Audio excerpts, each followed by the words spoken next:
Salut à tous, c'est Adrien, ravi de vous retrouver pour donc un nouvel épisode du podcast Dunk Hebdo, premier épisode officiel de 2023. Donc déjà évidemment, bonne année à toutes et à tous. J'espère que vous avez passé de très bonnes fêtes. On vous souhaite évidemment le meilleur pour 2023. Au passage, on espère aussi que vous avez apprécié le double épisode spécial Noël qu'on vous a concocté cette année. Ça changeait un peu de d'habitude, c'était l'esprit des fêtes et on espère que donc ça vous a plu, que ça vous a permis de respirer un peu. Aujourd'hui, on est de retour pour la saison NBA 2022-2023. On va parler actu, on va parler de l'équipe en forme, celle qui est sur toutes les lèvres en ce moment, les Brooklyn Nets bien sûr. Mais pour ce premier épisode de 2023, on est trois aujourd'hui, à commencer par notre CM dont l'équipe est plutôt en difficulté cette année. Toujours aucune victoire en 2023 d'ailleurs, désolé de remuer le couteau dans la plaie. Ça va gamin ? Ça va très bien, bonne année à tous. Et je souhaite pour cette année plus de victoires chez les Raptors, ce serait bien. Là, ça parle de reconstruction, ça pourrait aller mieux, on va dire, 2023. Si on parle basket, ça pourrait aller mieux, mais dans la vie, ça va. Ah, dans la vie, tout va bien.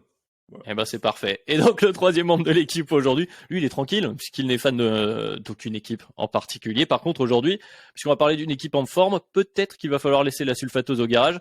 N'est-ce pas, Madiane ? Ah oui, très belle équipe en ce moment, clairement. Mine de rien, c'est vrai que la qualité par rapport au dernier épisode que j'ai préparé était beaucoup plus présente. Yes, parfait. Et puis, de mon côté, si vous voulez tout savoir, complètement perdu. Hein. Si je dois remonter dans le train de la hype des Bulls ou si je dois encore m'inquiéter avec ces prestations catastrophiques suivies de très bons matchs pour stopper les top équipes à l'Est, dont la fameuse série des 12 victoires des Brooklyn Nets dont on va parler aujourd'hui. C'est le sujet du jour. Mais avant de s'y intéresser, en 2023 comme en 2022, rappel protocolaire, vous êtes toujours les bienvenus chez Dunk Hebdo sur tous les supports, sur vos applis de podcast, sur YouTube, sur Twitter principalement. C'est déjà pas mal d'ailleurs. Et on peut démarrer maintenant. C'est parti pour ce premier épisode de Dunk Hebdo en 2023, direction Brooklyn pour parler des Nets. Les Brooklyn Nets sont en forme, messieurs, dames, après de nombreux doutes en début de saison. On en avait parlé, on va forcément revenir un peu dessus. Les Nets sont dans une forme olympique récemment, on peut le dire. Ils sont sur un 17-2 actuellement. Ils sont deuxième à l'Est en alternance avec les Celtics selon les résultats. Ils sont en train de s'installer un peu dans l'esprit de tout le monde comme de sérieux contenders pour cette saison. Alors, est-ce que c'est vraiment le cas ? On va essayer d'y voir forcément un peu plus clair aujourd'hui, messieurs. Je vous propose de commencer de manière assez général sur les récents résultats des Nets en quelques mots avant d'entrer dans les détails bien sûr. Madiane, je me tourne vers toi pour commencer. Est-ce que ça y est, on a réglé nos principaux problèmes, terrain et hors terrain forcément, du côté de Long Island ?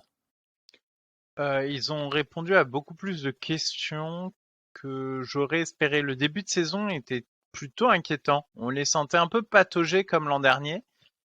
Et ils ont semblé trouver avoir une stabilité à la fois défensive et offensive assez étonnante, je dois le dire, parce que j'aurais pas parié au bout de 20 matchs quand on avait commencé un peu à faire les premiers bilans, à tirer les premiers enseignements, j'aurais pas parié là-dessus. Et pourtant, depuis un peu ce quart de saison, ils ont enchaîné les victoires et vraiment sans beaucoup de contestation. Et là, vraiment, je suis en train de les replacer dans mon esprit en me disant, OK, maintenant que ça se passe mieux dans cette saison régulière, où est-ce qu'on se projette pour la suite ? Mais on le défilera dans l'épisode. Ouais, forcément, c'est une question qu'on va se poser. Gabin, même chose, rapidement en quelques mots. Comment toi t'appréhendes cette nouvelle forme des Nets ? Surpris, pas surpris ? Plutôt ravi, j'ai envie de dire, de les revoir, en tout cas sur le terrain, comme voilà, des potentiels contenders, on va en parler.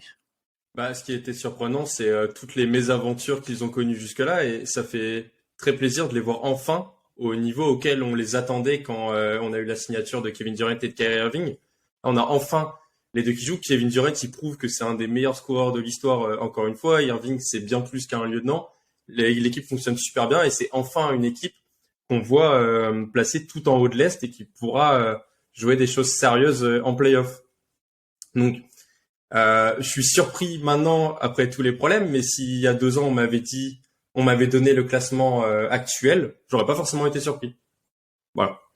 Ouais, c'est ça. Non, mais c'est un bon résumé. Effectivement, on a l'impression de retrouver, les Nets qu'on nous avait vendus, qu'on avait envisagé en tout cas sur le papier quand on parlait de l'association Kyrie KD et de Ben Simmons.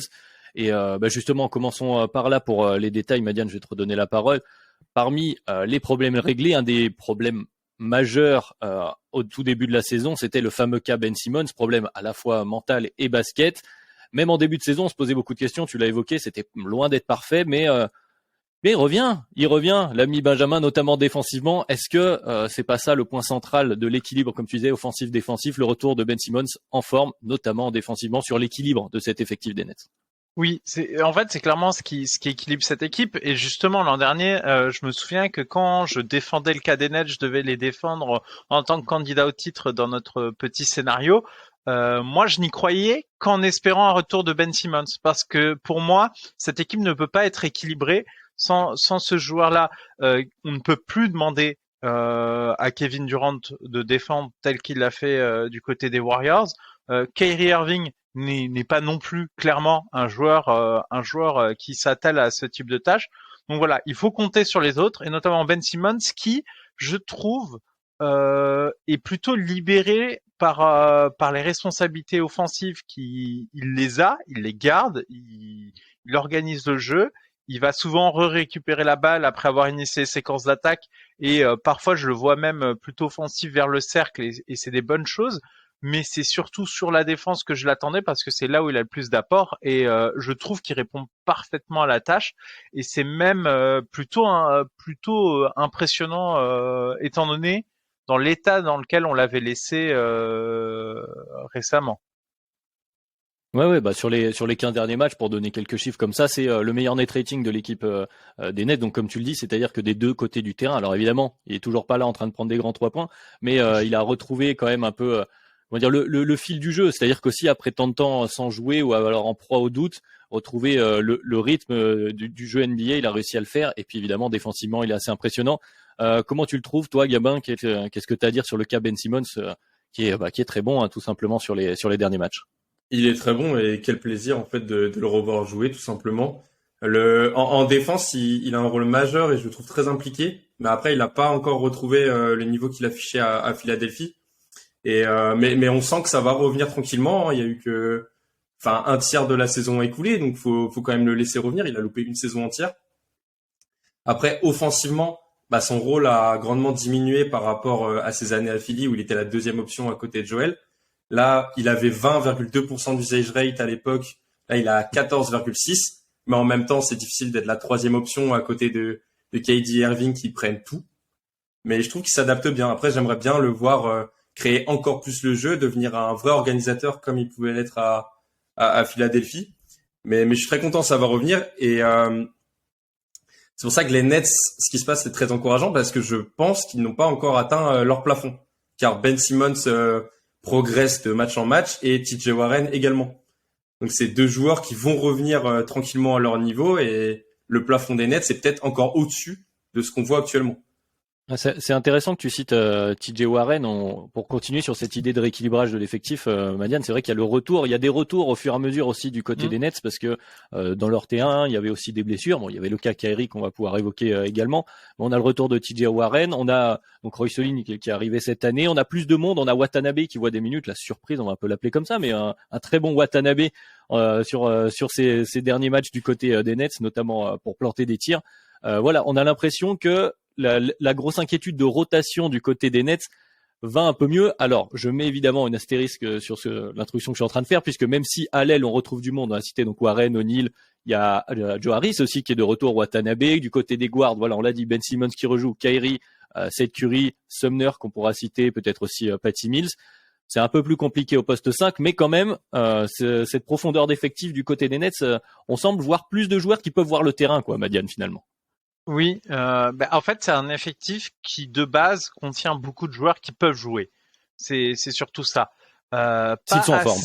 Voilà, mais pas assez à mon goût sur notamment un poste clé, mais ça, on va l'évoquer. Mais juste avant, j'avais un quiz pour vous sur ces fameux Nets. À votre avis, combien de line-up les Nets ont-ils aligné qui dépassent la 50aine de minutes? J'ai regardé parce que j'avais la stat pour le poste 5. On va y revenir sur le fait qu'il y avait très peu de line-up sans Claxton, ni KD ou Simmons. Du coup, j'ai envie de te dire qu'il a dépensé 50 minutes, c'est genre 3, un truc comme ça, non? C'est exactement 3. Ah, t'es très fort. Alors là, Ouais, j'ai regardé la stat. Excellent, il l'avait vu. Mais en fait, ça m'a frappé, mais ça m'a pas étonné. C'est-à-dire que c'est une équipe qui se met en place, qui a effectivement beaucoup de matériel qui, pourra jouer et qui seront pas des boulets, notamment lors des joutes de fin de saison, parce que là, clairement, là, on parle des Nets. Au vu de leur forme, il faut se projeter vers ces joutes de fin de saison. Le truc qui du Le coup Chafouine. non mais Titi, c'est effectivement si ça se trouve on n'est pas au plein potentiel, mais attention notamment au carburant qu'on a mis notamment sur certains joueurs, parce que du coup j'ai un peu fouillé dans les line-up qui avaient joué, et moi je trouve que Kevin Durant a trop joué déjà à ce stade de la saison, que Roy Solin a été surutilisé, et il va falloir trouver des moyens de s'en passer sur la suite de la saison, tout en continuant à gagner des matchs, parce que il faut préparer la suite et tu peux pas arriver cramé en play-off. Notamment KD, c'est un de tes joueurs les plus précieux. Irving, c'est quand même un joueur à mettre dans du coton dans une saison, et il a certes pas joué énormément, mais il a déjà joué autant que l'an dernier. Donc à ce stade de la saison, c'est déjà beaucoup. Et puis voilà, Claxton, quand il faut un pivot, il n'y a que lui sur le terrain. Moi, je trouve qu'il y a quand même des sujets d'effectifs. C'est-à-dire qu'on va trouver beaucoup de joueurs qui peuvent jouer à plein de postes différents, et c'est très bien. Mais ça manque un peu de variété dans les rotations, de possibilités de remplacer certains joueurs. ce que tu dis, ouais. Vas-y, Non, Gabin, juste avant de te relancer, je te redonne la parole, hein, bien sûr, mais pour rester sur cette idée de rotation, parce que justement, la stat que j'étais allé te voir, c'était autour de ce poste 5, c'est-à-dire que bon, donc c'est Claxton qui a la plupart des minutes à ce poste-là, parce qu'il n'y a pas d'autres pivots de métier, on va dire, dans les joueurs de cet effectif, et donc la plupart du temps, le dépannage se fait par KD ou par Simmons qui vont défendre à ce poste-là, parce que donc, dans les line-up, tu as dit, il y en a 3 à plus de 50 minutes, mais du coup, dans les 6 line-up les plus joués, il y a au moins un de ces 3 joueurs qui joue. Donc, et avec le temps de jeu de KD, mais aussi voilà, le fait que Ben Simmons revienne, et on sait jamais, il y a aussi des blessures physiques, hein, il n'y a pas eu que ce souci entre guillemets psychologie. Voilà, si un de ces 3 joueurs se pète, t'as vite un souci sur le poste 5. Donc voilà, c'est juste pour ajouter là-dessus autour du poste de pivot, mais vas-y Gabin, sur l'ensemble de l'effectif aussi, tu peux revenir sur l'aile, sur TJ Warren que tu voulais citer, hein, je t'en prie. non, mais ce que vous dites sur les problèmes des Nets, c'est encore, enfin, le problème des absences, c'est encore plus vrai sur les Nets. C'est un effectif à risque. La saison dernière, Irving, il a loupé 53 matchs. Voilà, il n'y a pas que des blessures. KD, 27 matchs. Claxton, 35. Warren, beaucoup aussi. Simmons, il a loupé la saison entière. Et en fait, c'est un effectif donc à très haut risque. Et je me demande si un de ces quatre-là, donc Irving, Durant, Simmons ou Claxton, se pète sur une longue période. Je suis vraiment curieux de voir ce qui va se passer, parce que je suis pas sûr que l'effectif va vraiment réussir à tenir sans un de ces 4 joueurs. Que Claxton, il est tout seul. Simmons, il a un rôle énorme en défense. Et en fait, je trouve que l'effectif s'appuie beaucoup trop offensivement sur Kevin Durant et Irving. Mais au-delà de ça, hein, tu peux même rajouter Joe Harris. C'est pas Ouais. propre. C'est clairement pas propre en termes d'historique. Et après, du coup, c'est logique de les retrouver tout en haut par rapport à l'an dernier, parce qu'ils ont moins de problèmes. Donc c'est quand même une demi-surprise quelque part de se dire oui, cet effectif, quand ça joue et que tout le monde est là, bon, il y a plus de qualité que quand il manque la moitié des bonhommes l'an dernier. Mais Effectivement. c'est de l'analyse fine là. Mais au-delà de ça, moi ça m'inquiète, parce que on a beau dire c'est profond, il y a beaucoup de joueurs qui peuvent voir le terrain, etc. Il y a beaucoup de joueurs que je vois titulaires dans des équipes sans que ça me choque.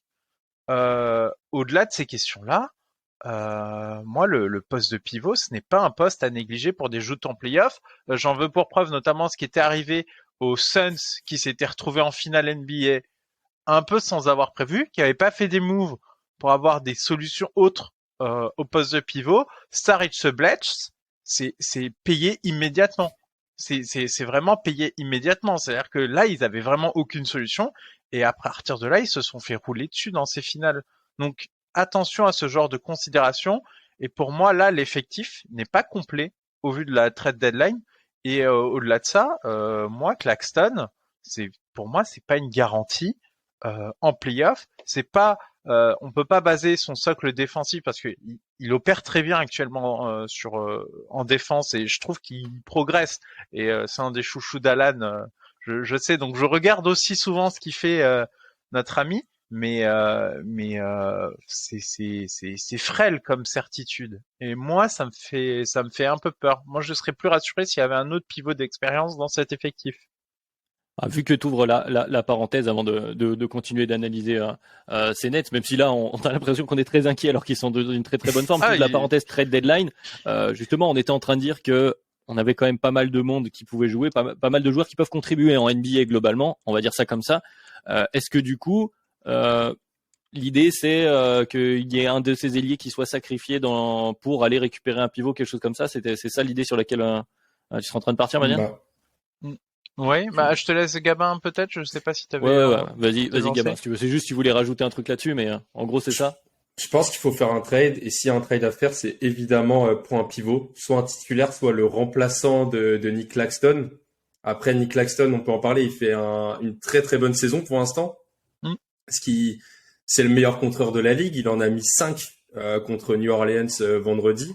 Et par exemple, pour vous donner une stat, cette saison, le pourcentage de réussite à 2 points, sur des tirs à 2 points, c'est 54,8.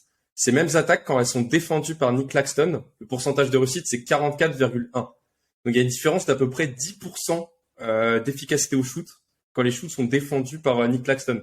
Et en fait, c'est énorme.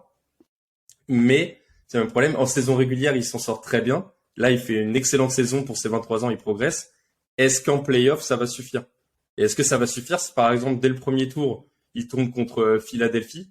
Moi, je serais bien curieux de voir Nick Claxton face à Joel Embiid sur une série, parce que je pense que ça va être très, très limitant. Je pense que malheureusement, il se fait sortir trop vite. C'est ça le problème. Il y a la question de faute, et puis même en termes de taille, et pour l'instant, enfin voilà, si on prend dans le 17-2 la défaite contre les Bulls, qui est celle que j'ai le plus vue, hein, je vais être honnête, j'ai pas vu tous les matchs des Nets pour l'instant en 2023, mais j'ai vu l'extrait contre les Bulls. Bon Vucevic fait un chantier sur Nick Claxton à l'expérience, parce qu'il est un peu plus, enfin Claxton n'est pas si long que ça non plus, c'est pas un très très grand pivot, et même s'il est bon en latéralité, même s'il est capable d'être très fort au bloc, tu l'as dit, Gabin, il est dans les tout premiers centiles en pourcentage de bloc, etc. Contre un joueur imposant, un grand pivot, on va dire un pivot de métier, un pivot plus classique, il peut avoir des difficultés. Alors après, ça n'empêche pas les Nets de compenser de l'autre côté. Donc la question c'est à quel point tu veux sacrifier. Parce que si tu veux faire un trade, comme vous êtes en train de le dire, est-ce que tu balances Joe Harris? Est-ce que tu balances Jaren? Qu'est-ce que tu peux récupérer pour ce type de joueur-là?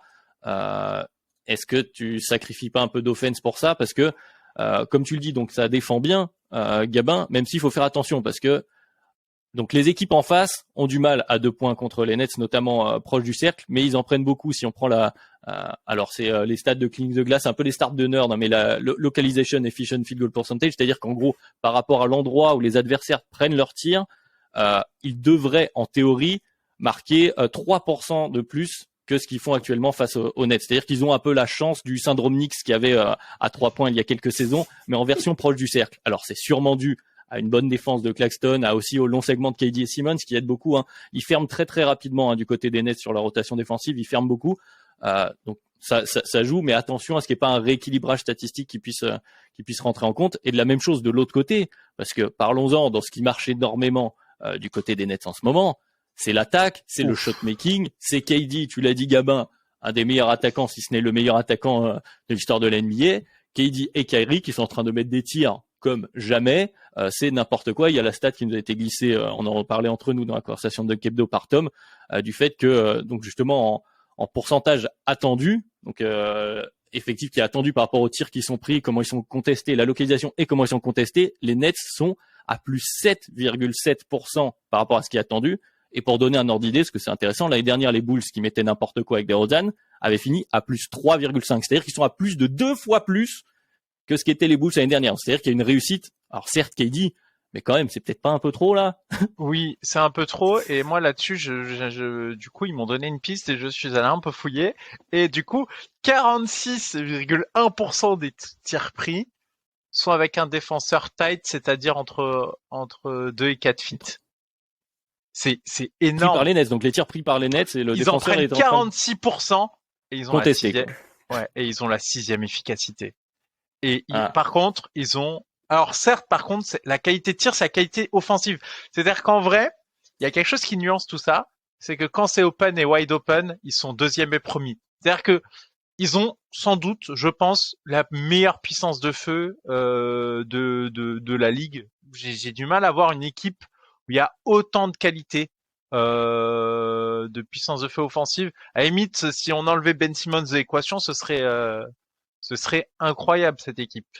Mais par rapport à tout ça, ils n'arrivent pas à se les créer tant que ça, ces tirs ouverts et grands ouverts. Et c'est ça qui m'inquiète un peu, c'est que ça repose beaucoup sur leur qualité individuelle. J'ai vu encore KD, bah oui, il est au poste, il se retourne, bam, ficelle, très bien. Mais le défenseur, il était sur lui, hein. Il a fait tout ce qu'il a pu. Et c'est toujours la meilleure attaque qui va l'emporter. Mais mon sentiment là-dessus, c'est qu'attention, c'est que ça te permet pas de faire des gros runs où tu vas trouver des tirs ouverts, où tu vas enchaîner des tirs, tu vas mettre des gros trous. Et les runs en playoff, moi j'y attache beaucoup d'importance parce que je considère que quand tu as une attaque bien huilée, tu es capable d'envoyer un 10-0 qui vient vraiment arrêter net l'adversaire et lui mettre un grand coup dans des moments clés. Et ça, j'ai du mal à envisager CNES le faire parce qu'en fait, je trouve que les tirs qu'ils prennent sont un peu dépendants de la réussite du moment de leur attaquant et non pas de la qualité de l'attaque qui est proposée.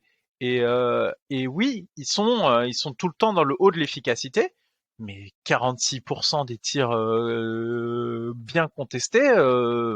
Ah oui, oui, bah c'est pour reprendre la lock, tu vois, que j'avais de l'autre côté avec le fait qu'ils avaient un peu de chance au cercle, enfin en tout cas que les adversaires étaient pas très adroits. Eux, ils sont 29e sur la lock en attaque, c'est-à-dire qu'on considère que leur tir, s'ils avaient une réussite normale, average, ils seraient beaucoup plus bas. Je crois que shot quality les met, j'avais pas noté, mais autour de 26e 50% de mémoire. Ouais, 26 ou 20, même plus bas, hein, je crois que c'était 28 ou 29. Hein. C'est-à-dire que c'est vraiment, ils prennent des tirs très très très compliqués. Gabin, toi, est-ce que tu partages cette inquiétude sur le fait que bon bah on en a parlé de la dépendance à KD et Kyrie, à la santé, au fait que ces joueurs soient sur le terrain, mais aussi à la dépendance à leur incroyable talent offensif à mettre ces tirs hyper compliqués. Et on l'a vu sur les quelques défaites, que ce soit contre les Bulls d'ailleurs où Kyrie a été assez maladroit ou contre les Celtics, je me souviens il y a quelques semaines. Voilà, où dès que ça rentre plus du côté notamment de Kyrie, parce que pour l'instant KD ça rentre quoi qu'il arrive, qu'est-ce que vous voulez, c'est KD, ça devient quand même un peu plus complexe du côté des Nets. C'est pour cette raison que j'aimerais bien que Ben Simmons redevienne un excellent organisateur comme il l'était. Parce qu'en fait, pour l'instant, l'attaque, c'est Kevin Durant ou Kyrie Irving qui vont prendre leur 1 contre 1. Et ensuite, soit ils marquent parce qu'ils ont un niveau indécent, soit les défenses vont se resserrer sur eux et donc ils vont pouvoir ressortir à un autre joueur. Et ça tombe bien, les Nets sont d'excellents shooters à 3 points avec O'Neal, Harris, Curry ou même Watanabe. Je pense que je peux compter dans les très bons shooters. Et du coup, c'est pour cette raison que si KD ou Irving se pètent, je ne pense pas que les Nets arriveront à jouer sans eux. Parce que pour l'instant, il y a très peu de création. En fait, c'est juste du 1 contre 1. Et ils se basent trop sur le talent, comme vous l'avez dit. Et donc, je pense que l'énorme facteur X de l'attaque des Nets va être l'évolution de Ben Simmons. Parce que ça va être un peu à lui de reprendre ses responsabilités. Parce que tant que ces deux-là sont en santé et mettent tout, je veux dire tout va bien, mais sur une série de playoffs par exemple où ça devient plus compliqué, je pense pas que ce système-là puisse tenir longtemps. Et c'est pour ça aussi que je voudrais un peu nuancer l'arrivée de Jacques Vaughn à la promotion, parce que je pense qu'il a fait beaucoup de bien, mais les Nets pour l'instant, je pense que c'est un effectif qui est pas si compliqué que ça à coacher tactiquement, parce que pour l'instant en fait offensivement, c'est les 1 contre 1 de tes gros stars et ensuite décalage. Et ce qu'il fallait aux Nets, je pense, c'était plus un leader d'homme et même du changement par rapport à Steve Nash qui ils en voulaient plus de toute façon. Et ce côté humain, management de tes hommes, ça, Jacques Vaughn a bien réussi à l'appliquer et je pense que c'est ça qu'il fallait. Mais tactiquement, c'est encore un peu limité, je trouve, offensivement, par exemple. Madiane, je t'ai vu réagir, hein, vas-y. Non, mais en fait, je pense que Ben Simmons, on peut pas compter sur eux. Ben Simmons, c'est un joueur qui on a vu à des limites. des limites claires et je pense qu'on ne peut pas le responsabiliser sur le jeu offensif de cette équipe. On a bien vu que c'était pas possible. Il vaut mieux justement que cette pression que mettent Kyrie et KD. De toute façon, si tu veux gagner avec cette équipe, il faut que Kyrie et KD jouent. Donc pour moi, il faut compter sur cette pression. Mais la question, c'est à quel point la pression va tenir. Moi, je rappelle que Kevin Durant, on en avait discuté sur le DH20 en playoff, il nous avait quand même bien inquiété, notamment sur son incapacité à créer la séparation. Il m'a pas répondu sur ce sujet cette saison. Il leur tire au-dessus. Oui, il a pas besoin de la créer, la séparation. Du coup, il a décidé de répondre en juste mettant les tirs. Oui, mais moi, je trouve que par exemple, une équipe qui a 1,05, l'équipe 1,05 points par possession en isolation, et qui du coup marque plus en isolation, enfin une meilleure efficacité en isolation qu'en pick and roll ball handler. Waouh, c'est Ils fragile. sont troisième en fréquence d'isolation, c'est-à-dire qu'ils en prennent beaucoup aussi. Bah bon, en même temps, 1,05 points par possession sur plein d'autres séquences, je prends aussi. Bon là, c'est en isolation, mais même un joueur All-Star, je sais plus. On avait un moment évoqué les stats lunaires de Damian Lillard à la en isolation, mais là, t'as l'entièreté de l'équipe qui est sur des niveaux de statistiques plutôt lunaires. Et moi, je pense qu'il faut plutôt compter là-dessus, cette force de frappe, avoir Ben Simmons qui vient plutôt organiser le jeu. Et puis, mine de rien, Ben Simmons arrive bien à faire circuler la balle. C'est pas non plus, il est pas inutile en attaque. Au-delà de la question du shoot, c'est pas un point mort. C'est juste qu'il faut pas qu'il shoot, mais c'est pas un point mort. Et non, donc moi je pense qu'il faut rester comme ça, se dire que la meilleure façon de gagner, ça va être de compter sur les deux affreux qui doivent continuer à être monstrueux et voir du coup derrière comment est-ce qu'on fait en sorte que la défense réussisse à tenir le choc, faire en sorte que tu sois pas trop dépendant de Nick Claxton, parce que autant Ben Simmons, j'ai un bon degré de confiance sur sa production en playoff. Nick Claxton en défense, ça me paraît presque bizarre que ça tienne aussi bien et qu'il soit aussi important pour l'équipe défensivement. C'est vraiment, enfin actuellement, c'est le deuxième meilleur défenseur de l'équipe. Nick Claxton, ça fait un moment que je regarde ce qu'il fait. J'aurais pas parié un copec il y a 4 ans là-dessus. Quand Alan me disait, regarde ce pivot, il est marrant. Ça, enfin, vraiment, j'aurais pas parié un copec là-dessus. Et ça me fait peur quand même d'avoir ça. Je trouve que ils doivent colmater les fragilités à ce niveau et puis compter sur le fait que oui, ils ont des joueurs archi talentueux balle en main offensivement et on n'en doutait pas. Ouais, mais encore une fois, on reste sur cette incertitude incertitude plus ou moins selon les joueurs que t'as. C'est sûr que quand t'as le talent de KD, l'incertitude est plus faible que si ton shotmaker principal, je veux pas citer de nom, mais n'est pas KD. On va dire ça comme ça.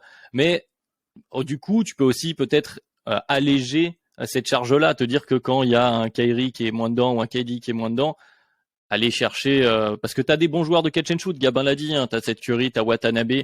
T'as ces gars-là, donc t'as besoin d'une balle qui vive, peut-être un peu plus de fond de jeu. Sinon, tu vas retomber sur TJ Warren, qui est très bon. Il a joué que 15 matchs cette saison, mais TJ Warren a cette capacité aussi de shot-making en 1 contre 1. Est-ce que tu veux aussi dépendre en lame supplémentaire de TJ Warren? C'est une vraie question qui peut se poser du côté des Nets. Ça nous fait plusieurs questions dans la projection. C'est vrai qu'on a l'impression qu'on est très négatif, encore une fois. Donc, je veux poser la question de manière très très simple. Est-ce que, une fois qu'on a dépeint tout ça, même si ça va bien, je le rappelle une nouvelle fois, on est sur 17-2, ça va très très bien du côté des Nets.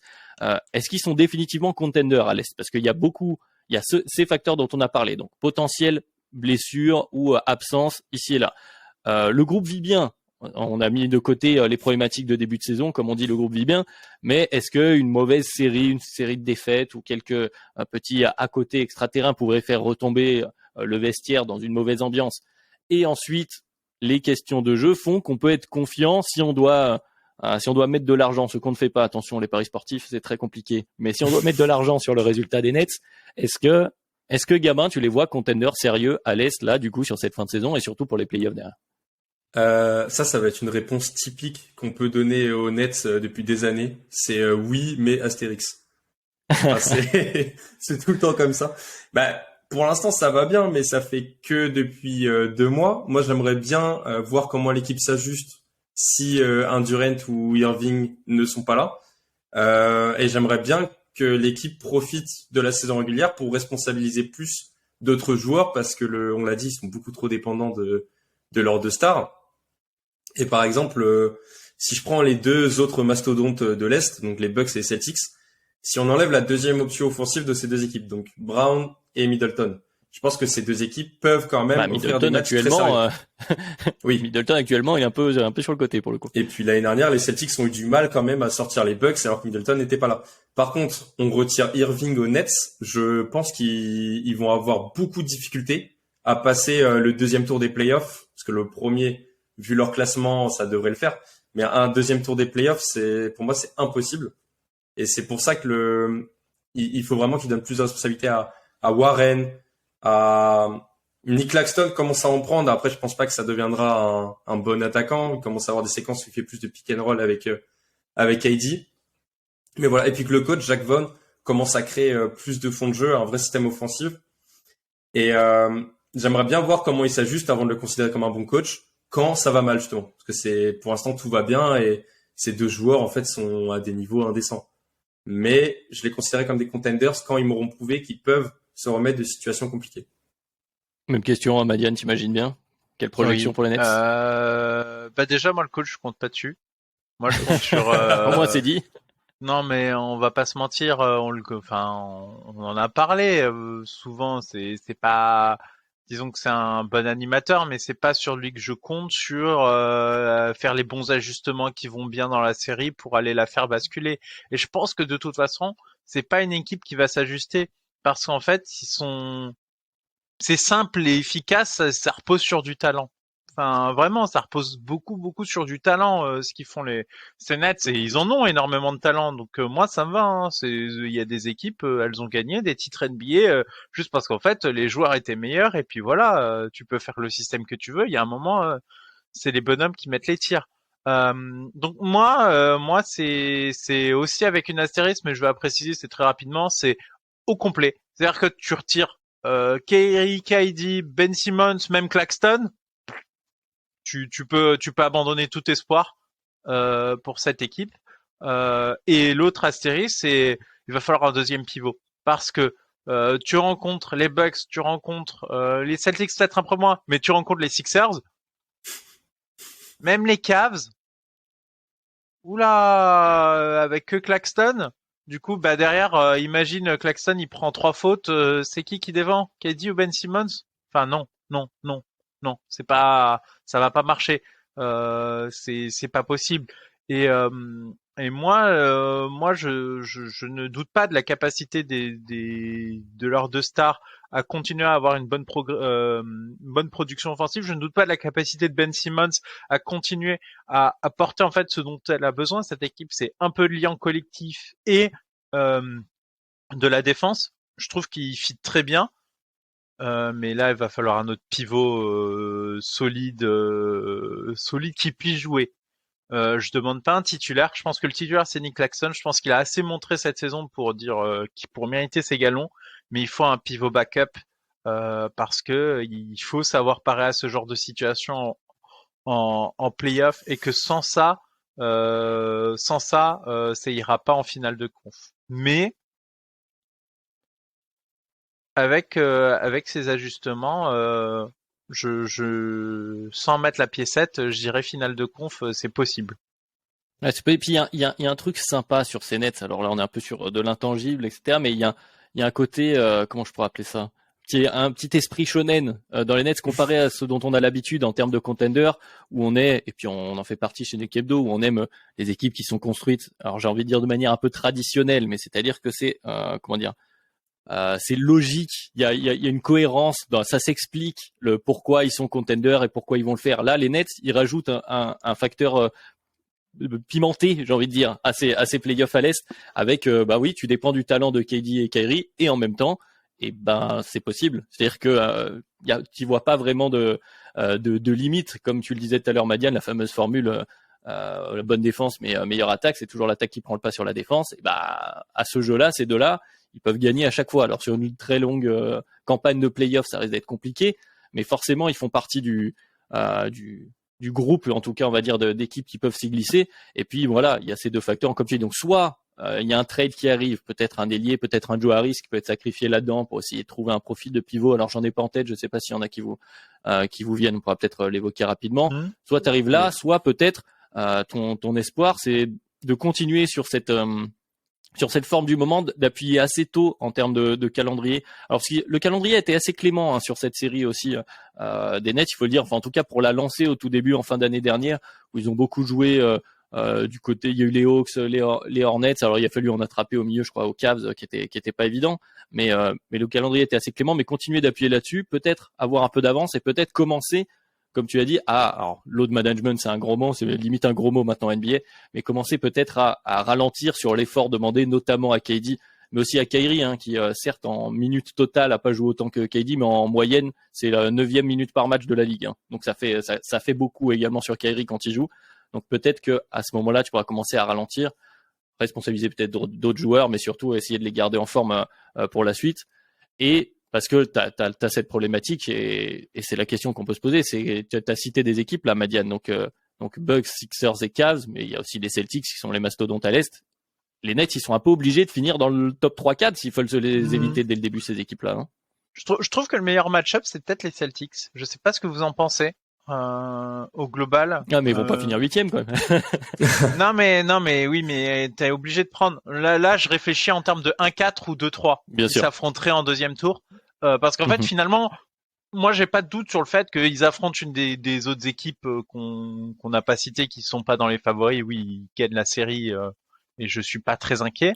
Un premier tour New York Nets, ça se fait quand même. Ce serait sympa. Pour le storytelling. Oui, mais ils vont Pour le les éclater. Donc largement. voilà, il y a Miami qui peut être un peu dangereux dans cette zone-là. Miami, ils ont le matériel pour être dangereux dans cette zone-là, c'est vrai, mais comme dit, c'est est-ce que Miami sera dans le encore là, oui. dans leur meilleur game à ce moment-là. Ouais, moi si je devais calculer un peu dans les match-ups que j'ai pas envie d'avoir, ouais, c'est triste à dire, mais je préfère vraiment les Celtics parce que vraiment les Bucks, je trouve qu'ils ont un problème qui va vite apparaître avec Monsieur Giannis et en fait tu peux pas demander est-ce que t'envoies Ben Simmons dessus en priant de tout ton long que Ben Simmons et Nick Claxton en alternant dessus peuvent limiter la casse. Franchement, là je t'ai senti pincer, c'est tu vois, t'as du mal à imaginer. Est-ce qu'on voit Nick Claxton défendre Giannis? En puissance, ça va être Voilà, dur. et ça manque de puissance. Et moi, je trouve que c'est pas bon. Les Cavs,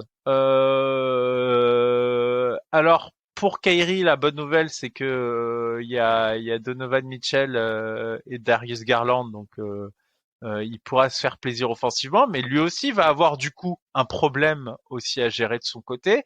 Le fait qu'ils ont de la taille, ça peut aussi poser problème. Les Nets sont de la taille, mais il manque de pivot, mais ils ont de la taille. Ils ont des mecs qui auraient pu jouer pivot dans une autre époque. Mais pareil, t'as pas envie. Les Sixers, c'est archi mauvais aussi. En fait, le problème, c'est que tant que t'as pas résolu ton problème au poste de pivot, tu vois, les Sixers, tu peux te retrouver avec 3 matchs où Nick Claxton il prend trop de fautes, même si les autres ça se passe bien, t'as quand même 3 matchs qui peuvent être plombés dès le premier quart. C'est compliqué d'avoir des matchs qui peuvent être plombés d'entrée par le fait que t'as pas d'alternative. Et dès lors qu'ils affronteront des grosses forces de puissance, moi j'ai peur pour cette équipe athlétiquement. Ils sont très talentueux, mais la puissance physique qu'ils dégagent m'inquiète. Et d'ailleurs, cette puissance physique fait que je vous ai parlé d'un plafond en finale de conférence. J'ai quand même du mal à les voir aller au bout. Je les vois bien s'arrêter en finale de conférence, mais aller au bout, ça demande aussi d'avoir un réservoir d'essence suffisamment fort pour tenir 2 à 3 séries compétitives de suite. Et ça, ces Nets-là, j'y crois pas au vu du passif de l'équipe. Et puis on l'a vu, on a déjà vu KD arriver totalement cramé, le pauvre à devoir tout faire. Bon là, il y aurait le retour de Kyrie pour un peu le soulager, mais en tout cas sur les efforts défensifs, ça change rien. Même si KD est très bon aussi défensivement, on l'a peu évoqué, mais KD est impliqué dans cette saison régulière. Oui. Je crois qu'il y a un article de John Hollinger qui est bien revenu dessus, notamment sa défense sur Luka Doncic. KD est à la fois incroyable offensivement, mais aussi très très bon défensivement en ce moment. C'était pour la petite parenthèse la défense de KD. Notamment dans la course au MVP. Gabin, comment toi tu projettes ces playoffs du côté des Nets? J'imagine que tu vois à peu près les mêmes limites physiques dans un premier temps et notamment sur ce poste de pivot. C'est exactement ça. Mais après, les Nets, du coup, ils doivent faire attention à leur secteur intérieur. Et un autre point, j'ai l'impression qu'ils ont quand même du mal à défendre les extérieurs. C'est-à-dire que c'est une équipe qui prend quand même un peu de sauce à 3 points, qui laisse les adversaires réussir à 3 points. Donc, c'est un des points qu'ils vont devoir corriger avec. Après, O'Neal en fait déjà beaucoup et c'est une défense qui switch pas mal. Donc peut-être arrête. Moi, j'ai constaté qu'ils sautaient pas mal sur les feintes, par exemple. Donc arrêter de se faire avoir. Enfin, avec plus de concentration, je pense que ce problème peut être réglé. Et sinon, à part ça, à l'est, franchement, ouais, Sixers et Bucks, Celtics sont prenables. Et les Cavaliers, je serais curieux de voir parce que ça peut être une grosse surprise. S'ils tombent justement sur Garland et Mitchell et qu'ils n'arrivent pas forcément à les défendre à l'extérieur et plus à l'intérieur, Jarrett Allen, en fait, il devient super bon sur Claxton, ça peut poser problème. Ça te pose la problématique de où tu places Ben Simmons parce que l'avantage qu'ils ont actuellement, c'est de mettre Ben Simmons, entre guillemets, sur le meilleur extérieur adverse et compter sur la paire KD-Claxton, avec ses limites bien sûr, mais en tout cas compter sur ces deux-là pour fermer l'intérieur. Et c'est vrai que les Cavs, ils te posent cette problématique, parce que si tu sors Ben Simmons pour le mettre sur un des deux guards, tu vas te retrouver avec un des intérieurs des Cavs en tout cas en match-up favorable au niveau de la taille, quoi. Mais t'as un double problème, parce qu'en fait, t'as deux extérieurs dangereux et t'as la puissance à l'intérieur. En fait, t'as vraiment un double effet qui fait que je trouve que c'est pas la meilleure équipe à prendre. Garland, sur le dernier match contre les Nets, il a mis 46 points. Donc je serais vraiment, les Nets ont quand même gagné, mais j'aimerais beaucoup voir un Nets Cavs au premier tour. Mais je pense que après on se focalise, on est là, on parle de match-up défensif, même s'ils ont une bonne défense, ils sont 9e au defensive rating là à l'heure où on enregistre. Bon, l'ADN de cette équipe des Nets sous KD Kyrie, ça a quand même toujours été l'objectif, c'est de mettre plus de points que l'équipe en face. Hein, ouais. On va peut-être pas. Mais à part si tu mets vraiment beaucoup de points, il n'y a pas d'équipe de play-off qui n'a jamais été bonne défensivement, tout simplement. Encore une fois, je reviens à ma théorie des runs parce que je l'adore. T'as besoin de faire des stops. T'as besoin de faire des stops à des moments clés. Et les matchs, des fois, ils basculent sur ce genre d'effet. Et si t'es incapable, parce que structurellement, t'es obligé de choisir un poison dans l'équipe en face qui aura un shoot plus facile que ce que tu souhaiterais, c'est trop dur. C'est trop dur. Donc il faut malheureusement essayer au maximum. Je trouve que le game en playoff, c'est vraiment d'avoir le moins de faiblesses défensives possible. Non pas d'être très fort en défense, mais d'avoir le moins de fenêtres d'exploitation trop faciles pour l'équipe adverse. J'ai envie d'aller plus loin dans la théorie des runs pour t'exposer la théorie LeBron contre les Warriors, parce que oui, il faut faire des stops, tu l'as dit, et en même temps, il y a aussi je dis LeBron contre les Warriors parce qu'on se souvient de cette performance incroyable de finale qu'il aurait pu remporter. Enfin bref, il était beaucoup trop fort, mais d'être capable de répondre à ces runs à tout moment. Et en fait, on revient à cette histoire un peu, ce facteur chance. J'ai pas envie de l'appeler chance, mais ce facteur talent du côté des Nets ouais, il y a un moment donné, ils vont prendre des runs, mais en même temps, ils ont les gars pour les tenir tout le long, pour répondre à chaque fois. Si t'as KD et Kyrie qui sont capables de répondre sur les runs, à l'usure, tu peux aussi penser que leur défense, qui est correcte et pas horrible, j'y reviens une nouvelle fois, c'est pour ça que j'en parlais, que c'est le 9e, eh bien, peut-être qu'en face, ça va s'épuiser avant. Et donc là, tu peux mettre un run. Mais là, tu vas dépendre, voilà, tu joues à celui qui marque le plus de points et tu dépends quand même sur le shot making de tes deux joueurs, on l'a dit, qui mettent des shoots très difficiles. Alors oui, c'est bien les répétitions, mais aussi en play-off avec des défenses adverses, parce qu'on peut voir on peut retourner aussi cette question-là, et les défenses adverses qui ont peut-être resserré ces mots-là, peut-être vers plus de prises à deux. Voilà, c'est un gamble, c'est un pari, quoi, finalement. Après, oui, mais en fait là-dessus, moi je me faisais la réflexion tu peux pas forcément les arrêter. En fait, ça dépend pas. T'as beau bien défendre que ça dépend pas non plus. Pas tant que ça de toi. Ça dépend pas à 100% de toi. Moi, je pense par contre, mais t'as évoqué le facteur prise à deux, c'est que le facteur prise à deux, c'est peut-être pas forcément ce que je ferais contre cette équipe-là. Pourquoi? Parce que en fait, moi, j'ai peur que la balle revienne à Ben Simmons et Ben Simmons a une très bonne vision de jeu. Et en fait, il y a prise à deux, ça revient à Ben Simmons. Ben Simmons, il trouvera le mec qui est ouvert suite à la prise à deux, voire il peut aller agresser le cercle. Et ça, je pense que sur cette équipe, si KD monte la balle, j'ai pas envie de la tenter parce que je me dis que le risque, j'ai trop de risques de donner un panier facile. Je pense que tu le fais sur 2-3 séquences, mais je suis pas sûr que ce soit l'équipe adaptée pour ce type de tactique. Bon, on se projette un peu loin. Je pense qu'on va revenir sur les Nets. Puis je suis désolé, gamin, on fait cette espèce de ping-pong, Ouais. mais ça me fait penser. Voilà, c'est un peu la défense Bucks. Les Bucks qui choisissent souvent en playoff de laisser un gars ouvert en face et de dire bon, ok, on cible le gars qui met pas un tir et on vit et on meurt avec le fait qu'ils les mettent ou qu'ils les mettent pas. Après, les Bucks ont aussi l'avantage de pouvoir mettre un Giannis pour pouvoir gêner KD. Alors après, ça dépend. Giannis c'est pas souvent en 1 contre 1, il est souvent plutôt pour aller fermer sur l'aide. Mais voilà, enfin, il peut y avoir cette théorie-là, on verra bien. On est un peu loin sur les Nets quand même, mais ça reste positif parce qu'après toutes les, les défauts qu'on leur a donnés tout au long de ce podcast, on est quand même en train de voir, oui, alors pour une demi, voire une finale de conférence, comment est-ce qu'ils pourraient jouer. On peut, je propose de faire de retour un bilan global puisque, oui, on a 45 minutes de podcast, c'est le premier de 2023, ça fait un peu rapide. Juste voilà, Gabin, du coup je te redonne la parole. Si je devais résumer la situation Nets actuellement, comment toi tu la vois? Est-ce que là t'es prêt à rentrer dans le train ou est-ce que avec toutes les réserves qu'on a mis, t'es encore un peu dans le doute autour des Nets? Je suis très optimiste. Et en fait, ce qui est génial, c'est que les Bucks et les Celtics, on sait à peu près ce qu'on va avoir. Et les Nets, c'est sûrement la meilleure équipe sur laquelle il y a le plus d'astérix à l'Est. Parce qu'à l'Ouest, ça doit être les Clippers quand même. Et du coup, je vais regarder beaucoup de matchs des Nets cette saison parce que je me demande vraiment où est-ce que ça va aller cette histoire. Et il y a un point qu'on n'a pas du tout abordé et qui peut jouer en leur faveur en playoff, c'est l'expérience de cette équipe. Quand on regarde Irving, deuxième option d'une équipe qui allait au bout, Durant, il a 2 finales MVP. Royce O'Neal, il a eu un rôle majeur jusqu'en finale de conférence avec Utah, je crois, qu'ils sont allés jusqu'en finale de conférence. On regarde Seth Curry, pareil avec Portland, ils sont allés jusqu'en finale de conf. Patty Mills, qu'il faut pas oublier, il peut être précieux dans les vestiaires. Patty Mills, il a gagné en 2014 avec les Spurs un titre. Et peut-être que quand les équipes Ben Simmons a un PTSD. Ben Simmons, je veux pas en parler parce qu'il doit encore être traumatisé de ses derniers playoffs.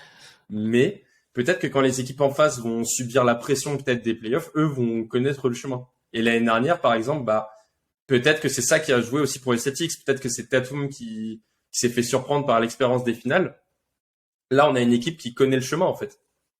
Ah bah oui, mais du côté des Celtics, on le connaît aussi, hein, du coup maintenant. C'est vrai que maintenant, c'est pas totalement négligeable contre certaines équipes, mais les places fortes de l'Est commencent quand même à être remplies d'équipes, avec un passif solide, j'ai l'impression. Je sais pas, Madiane, toi, comment tu vois ce point-là, mais après tu peux faire aussi ton espèce de bilan des Nets. Non, mais en tout cas, oui, c'est ce qu'on attendait en fait, c'est ce qu'on a plus ou moins attendu l'an dernier qu'on n'a pas eu. Là, et ben c'est au complet. Les problèmes physiques, notamment chez Ben Simmons, ont l'air d'être derrière lui. Maintenant, on va plutôt te parler de problèmes mentaux. Mais en tout cas, oui, c'est mieux que ce que j'attendais au bout de 20 matchs. Donc, franchement, ça c'est déjà une bonne chose. Et oui, pour moi, il se replace un peu dans cette course où je les voyais pas dans le tiers des contenders forcément. Là, je les mets dedans à l'est, dans le chapeau des équipes, où en fonction de comment ça va se placer dans l'arbre, oui, ils peuvent aller loin. Mais encore une fois, bémol, moi je trouve que ça manque de muscle, ça manque d'impact. Je regardais un peu les rumeurs justement à ce sujet, les suggestions, ça partait sur du Crowder, du Puttle. Ça va être difficile en fait de faire un mouvement dans cette équipe. Donc si ça se trouve, ça va rester ainsi. Et si ça reste ainsi, je pense quand même que les quelques brèches qu'on voit pourront être exploitées en play-off et ce serait dommage. Donc j'espère qu'ils pourront faire un move pour essayer de nous donner du spectacle à l'Est. Ouais, vas-y, Gabin, j'ai vu, il lève la main de manière très scolaire, ouais. Gabin, pour ceux qui sont pas avec nous sur YouTube. Qu'est-ce que tu rajoutes? Tout à l'heure, je voulais pas couper la parole, c'est pour ça. Mais moi, je suis les Nets. Honnêtement, je fais un transfert et je transfère par exemple Cam Thomas, qui peut représenter un potentiel pour certaines équipes. ou d'autres joueurs. Et en fait, le problème chez les Nets, c'est que c'est probablement un one-shot cette année. Parce que Kyrie Irving, on ne sait pas si l'équipe va vouloir si Sean Marks va vouloir lui offrir un contrat max à la fin. Et je pense que si les Nets ne lui offrent pas un max, il y a une autre équipe qui va lui donner. Et donc, il faut vraiment que les Nets se concentrent cette année pour aller chercher le titre, parce qu'on n'est pas sûr que l'année prochaine, c'est reparti pour être contenders. Ah, c'est vrai qu'il y a un sentiment d'urgence avec cette situation, cette incertitude. Après, c'est un sentiment d'urgence que nous on a d'un point de vue extérieur. On ne sait pas trop justement quels sont les tenants, les aboutissants de ce Kyrie Irving, mais comme ce cas Kyrie Irving. Mais c'est vrai qu'on a l'impression que cette équipe-là, dans cette forme-là, où là les planètes sont en train de s'aligner, tout le monde joue, et tant mieux, hein, bien sûr. Il y a plus trop de blessures. C'est le moment ou jamais de cette legacy KD, Kyrie aux Nets, que si d'aventure effectivement il y avait. On verra. Cette prolongation de contrat d'Irving, c'est difficile d'en parler. Peut-être qu'on en reviendra dessus à l'été prochain, mais ça a aussi des impacts sur la suite de KD, etc. Peut-être qu'il faut qu'ils y aillent maintenant, mais du coup, ça permet de continuer ce que vous étiez en train de dire. C'est-à-dire que ça fait plaisir quand même. Je pense qu'il faut le dire, ça fait plaisir de voir ces Nets comme on les attendait, quoi. Finalement, de voir ce KD, Kyrie comme on voulait, comme elle était construite à la base. C'est-à-dire qu'on a des Nets. Oui, ok, c'est pas la plus grande défense. Oui, il y a des trous, il y a des vrais trous au poste de pivot, physiquement, comme tu l'as dit, Madiane, tu l'as rappelé. Et en même temps, voilà, on a deux des meilleurs attaquants de l'histoire. Alors, KD bien devant, Kyrie qui est quelque part, en tout cas, en termes de spectacle et de capacité de shotmaking, il est présent selon où on arrête notre top. Mais voilà, deux shotmakers incroyables qui jouent ensemble, qui apportent cette incertitude, comme je disais tout à l'heure, sur les playoffs à l'Est. Content de parler terrain aussi, enfin, avec les Nets, après ces dernières saisons, on va dire ça comme ça, hein, et même ce début de saison. On parle terrain, on les voit sur le terrain. Content d'avoir l'Est en forme globalement, parce qu'il y a les Nets et les autres équipes qu'on a citées, ça se passe bien. Donc on croise les doigts, évidemment, on touche du bois pour garder tout le monde en forme, pour avoir des vrais joutes de play-off. Et du coup, voilà, moi de mon côté, je suis plutôt aussi alors optimiste. J'ai quand même quelques doutes. Je suis optimiste pour la fin de saison. Je pense qu'en saison régulière, ils sont trop forts. Il faut le dire, en termes de talent, ça suffira. Les limites qu'on a évoquées en play-off, pour moi, ils vont finir par s'arrêter. Ils vont tomber sur un mur. J'ai du mal à voir l'exploit, le shonen arriver jusqu'au bout.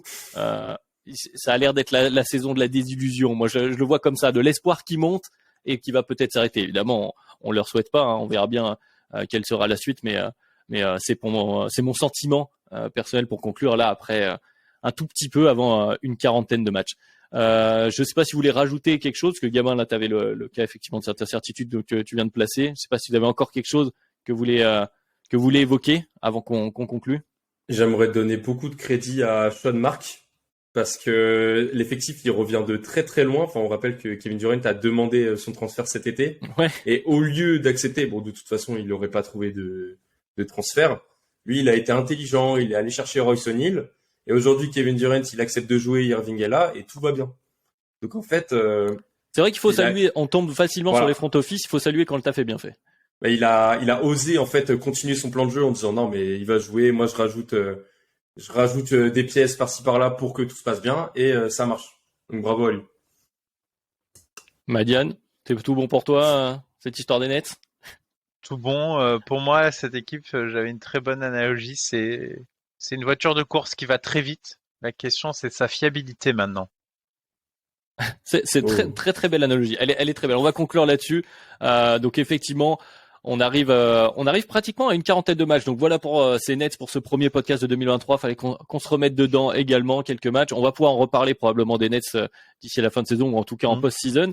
Merci à tous ceux qui étaient avec nous pour ce podcast une nouvelle fois sur Spotify, Podcast Addict, Apple Podcast et également sur YouTube. Vous êtes toujours de plus en plus nombreux à venir voir nos sales têtes pour le début d'année. Donc ça nous fait plaisir. Merci à vous. Vous pouvez toujours nous retrouver sur Twitter. Et puis voilà, comme on arrive à une quarantaine de matchs, on va pouvoir également dans les prochaines semaines, je sais pas si c'est la prochaine semaine, on verra bien, mais en tout cas faire un nouveau bilan global de la NBA avec donc ces Nets qui sont maintenant dans la course et avec la bataille rangée qui est en train de se dessiner du côté de l'Ouest. On y reviendra bien sûr chez Duck Hebdo. Merci de nous avoir écoutés. Merci messieurs. Et puis on se retrouve la semaine prochaine. Voilà. On pourra faire un épisode spécial reconstruction quand Masai Ujiri aura tout balancé chez les Raptors. Ça va être une bonne année 2023. Voilà, Salut Gabin qui nous donne ses souhaits pour 2023 pour terminer. Allez, c'est le temps de conclure. Salut. Salut.